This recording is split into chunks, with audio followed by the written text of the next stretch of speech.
What's up, guys? My name is Skyfall29, and of course, guys, I'm recording. So today we have the announcement of Sizzle season for this year, 2024, and I'm pretty excited. I already saw the trailer, but there's some stuff I want to, let's say, give my own analysis and review, and I want to do it right now with you because there are a lot of stuff that in the day I have been theorizing, and some stuff I want to say. But the most big theory I want to talk about is the possibility that we may be at our first hint to have a Splatoon 4. So let's get into that video without further ado. Okay, so now I have the trailer video right now here on YouTube because of course I'm not gonna waste my time on other stuff. I don't want to download the video, start to doing a lot of crazy edits and that type of stuff. Oh, here we go. Let me put it again because there's some stuff I want to discuss, and it's important, and also some thoughts I wanted to give. So let's go. Okay, first things first. I really like how this base stage is based on a metro station, and it's pretty cool. Also, I like this emote. This emote looks pretty fire. I really like a lot. Let's see. First things first. New stage. Lemuria Hub. Like a hub is like a big meeting place on something like a metro, and I really like this stage. Look at this stage. It looks like a great station in middle of the city. Maybe this is a station that takes you from Splatsville to Incopolis to I'm not sure where, but I really like it. Also, as you see in here, also as you see in the two corners of the map, those are the spawn points. It reminds me of a stage on one of the Splatfest stages on Splatoon 2 that had that same layout. And it's so cool. I really like it. Okay, for what I'm saying, okay, I'm also gonna pause. There's gonna be a lot of pauses right now. First things first, there are gonna be new weapons as always. There are gonna be new weapons, new variations of existing weapons, and they're gonna add 2 new weapons. And maybe these are gonna be the last weapons in the entire game. There's gonna be a new version for the only 6 weapons: Hydra's Platling, Range Blaster, Bamboozle. You're seeing right there that brown stick over there.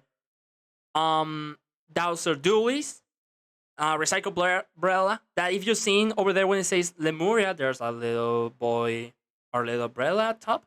And the heavy edit splatling. That I mean, if you're not seeing the heavy edit splatling, I just not gonna say nothing. But yeah, let's continue with the trailer. So as I said, 6 new variations for existing weapons, but now we're gonna see the 2 new weapons. This is the first new weapon. This bow that has an amazing design. It reminds me of a mechanical place on a garage. Here it is. Wellstring V. That here I want to pause a second.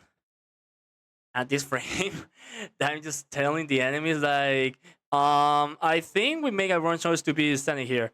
Man, you're right. So what's the thing I want to say about this new umbrella? So that's something I have been thinking a lot because there are some variations in Splatoon that have like 3 stages: the light version, the normal version, and the heavy version. For example, I can say basically with rollers. Over here I can put the rollers. Up here we have the carbon roller, that is the basic version. No, not the basic, the light version. In here we have the normal roller, that's basically, as you know, the normal roller, the normal that moves usually normal, as you know. And here we have the dynamo roller. I almost forgot to say dynamo roller. Are you freaking kidding me? But yeah, these 3 versions can apply to almost every weapon. You see it with almost everything. That there's like a version that moves pretty quickly, shoots pretty quickly, one that is in between the 2, and one that it attacks pretty slow but has an amazing power damage. And that's the same that applies to these bows. In here is pretty well explained. As you've seen, we have the reflux. The reflux is basically the light version, the light version of the stringer. The tri-stringer is the normal version of the stringer, and this new, the Wellstringer V, I think it was the name. Yeah, it's the Wellstringer V. It's the heavy version. But I had the feeling it's gonna consume more ink. But as you see, the more we advance in the trailer, it's just okay, that's something that I didn't realize.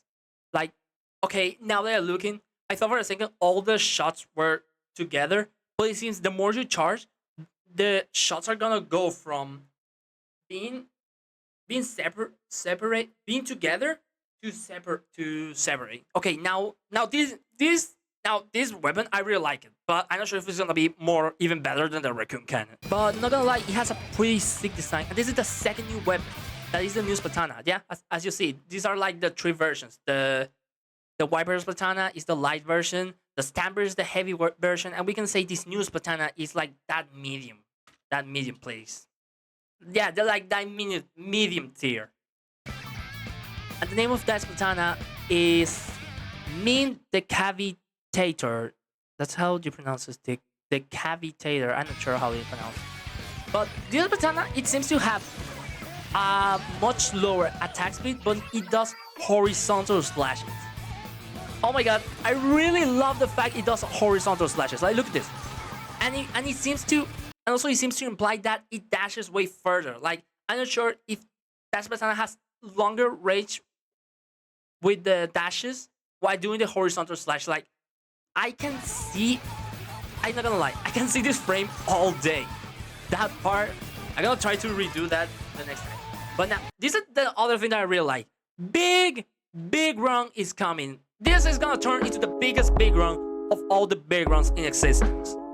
Somebody please quote that. That was that was a funny line, man. But yeah, what this does imply? Well, this implies that all the former big runs as you're seeing are coming back. But this is the part that legit had me like thinking, oh my god, they're going all out with the big run.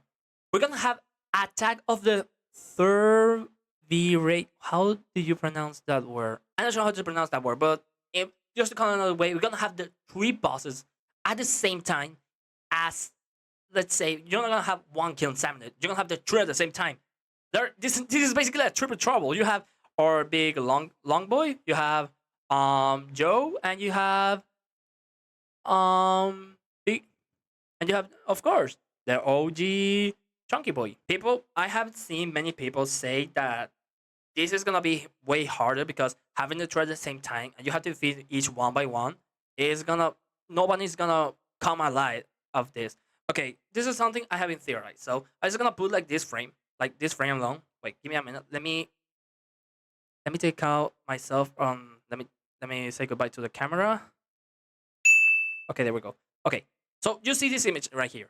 I had the feeling what's gonna happen is that over here on the top, we're gonna have just one bar, and that bar is gonna share to all the king summons. Like, if you damage Kohosuna, the damage also goes to Horroborus and Megalodontia, and same applies to each other. I don't think we're gonna have three bars at the same time because at that point it's gonna be impossible to defeat the three. And it would be fun if you had to defeat one each by one. If that happens, I'm down to defeat everybody. Wait. I'm down to defeat the three no matter what. I'm bringing that to the channel. I'm gonna defeat the three. And you know it, guys. Also, yeah, I don't have much to say. I really like all the gameplay is on the new map that I really like a lot. But now comes the final part of the trailer, and it's something that starts getting me theorize what we having while we're on the edge to begin the new Splatoon chapter. And it's just this frame. Okay, I'm gonna pause it. So this frame alone with this jellyfish tells us a lot. Like, he is carrying a bag and he also carrying a fang. But if you look closely, that bag has the logo of the Squid Sisters. It has the logo of the hook, and it also has the logo of Deep Cut. Oh well, maybe you can say that's Deep Cut, but it has the three colors, the same as Deep Cut and the logo. So what do I think? That this is implying that the final fest is about to begin. So let me explain. Let me give you a quick explanation. Okay, so as you've seen, there are many Splash Fests, but the ones we care are the ones in the bottom. This one. The first being Splatoon 1. Splatoon 1 is Kali against Marie. That was the final fest of the first Splatoon. And then we have Splatoon 2, the final fest. Well, it's actually not Smashable, but it's this Chaos versus Order. because they added this 4 during the pandemic because they say, well, people are inside their house, so why not just give them more Splatfest if they're gonna to be in there? So yeah, that's that's why those Splatfest are there. But the ones we care are Chaos and Order and Kali against Marie. So why does this matter? Because we still don't have the final fest. But why does this matter? Well, I have the feeling this is giving us the clue the final fest is about to be real. And the final fest, I have the feeling it's gonna be who's your favorite idol group between Squid Sisters being represented by Shiver. It's the first choice, we say first choice. And it's gonna be Shiver because, well, why not? It's gonna be Squid Sister. Second choice, Fry, is gonna be Off the Hook. And third choice is gonna be Deep Cut with Big Man. Like, don't get me how that's gonna be. Like, I don't want to imagine what are the idols gonna say during that because they're gonna be something like, wait a second, why I'm supporting this team and you're supporting our team, but I don't want to support my own team. That's gonna come with a lot of shenanigans. Don't ask me how that's gonna work. Just I'm gonna say that that's gonna be the thing. This matters a lot because during Splatoon story mode, or most of the plot or the theme of the next Splatoon is driven by the final fest. Take a look. Splatoon 2 final boss was against a evil Kali. Final boss was against Octavio with a brainwashed Kali. And it seems that many people theorize that the Kali became, let's say, brainwashed because she lost the final fest. That's a theory that people have. And it's a theory I will say I support because it seems to be proven twice as legit. Mari asked us for help to rescue Kali, and Kali is being brainwashed by Octavio on the second Splatoon game. The final fest is the theme Chaos against Order. The winner was Chaos.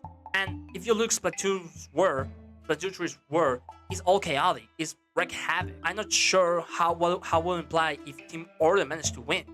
Maybe the city doesn't look that bad. Maybe it looks more organized and that type of stuff. But that also will impact the DLC. Side Order would not have been born. Side Order was born because of the result of the final fest. Well, I'm not sure how it would be born if Chaos won. I'm not sure if it's gonna be something like Side Chaos or something like that. But maybe a DLC regarding the loss of Chaos, the loss of Team Chaos will impact in the next Splatfest. Okay, I think I'm going a bit longer with this, but this is the last thing I'm gonna say. I had the feeling that the end result will have a major impact on the next Splatoon. Maybe I'm not sure what. Maybe during the story mode, you're gonna be able to team up with that idol group in, I'm not sure, rescue another idol group or another agents or something like that. Maybe they will tell the news, have control over the next city. I'm not sure what's gonna be the deal. But if this implies that the final fest is gonna be between the idols, the choice is gonna be, well, you can choose whatever you want, but the winner is gonna have a big impact for the future. But that was everything I had to say regarding to this. Remember, guys, this weekend we have Splatfest, and I'm going with Team Save the Day, with the boys, with the team, and of course, to bring it all in. And when I say all in, is have a lot of fun, as always I do. Well, my name was Skyfall, and peace.